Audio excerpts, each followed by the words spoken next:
ne l'oublions pas, depuis un certain temps, on a l'impression que la société civile est portée disparue au Bénin ici. On a l'impression que la société civile n'existe plus.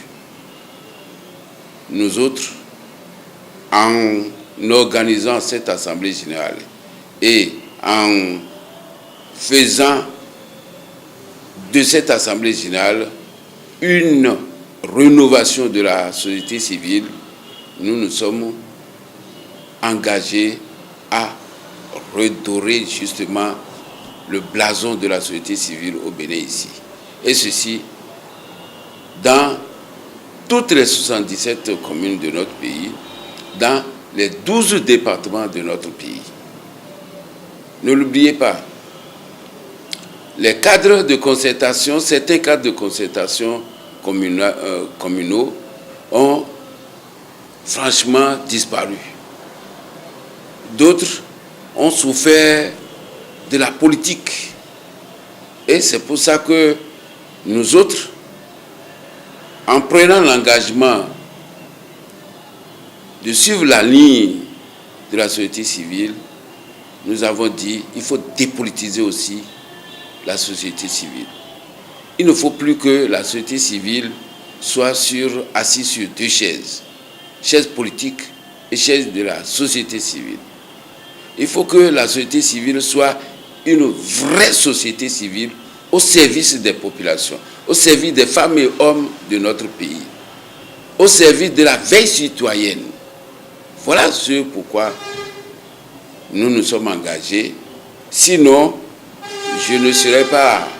S'il y a une société civile, politico-société civile, vous ne verrez pas quelqu'un comme Tojim Pascal à la tête de ça.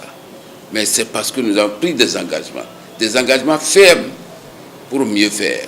C'est pour ça que les premières actions du cadre, c'est de reformater le devenir de la société civile, de revisiter tout ce qui peut permettre la veille citoyenne, le développement communautaire à la base.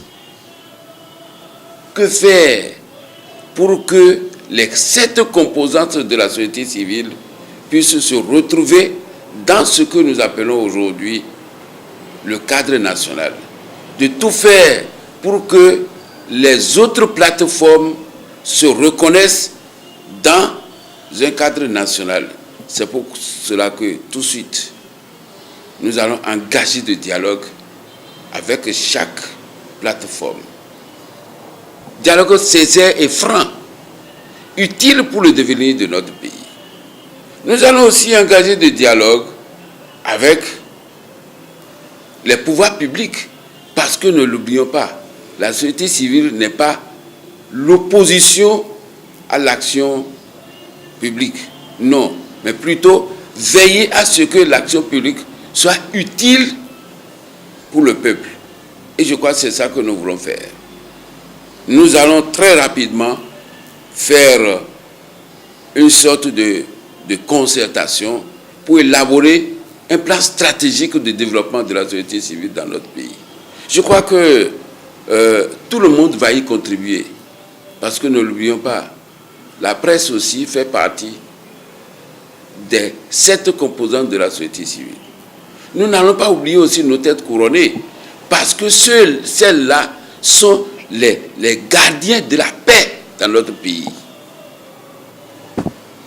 Le nouveau cadre national va œuvrer pour la paix dans notre pays.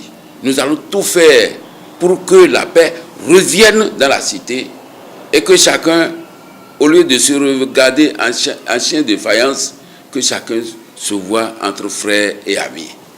L'indépendance de la société civile sera assurée par qui?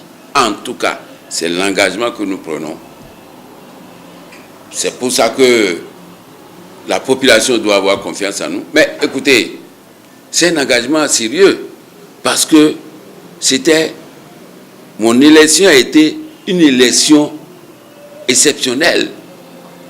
Tous les mandataires, tous ceux qui doivent voter là, ont voté tous pour moi. Ça veut dire quoi? J'ai une lourde tâche, une lourde responsabilité sur mon petit crâne. Et je dois, si Dieu le veut, et je sais que Dieu le voudra, je dois respecter ça. Je dois l'assumer avec toute la pondération nécessaire.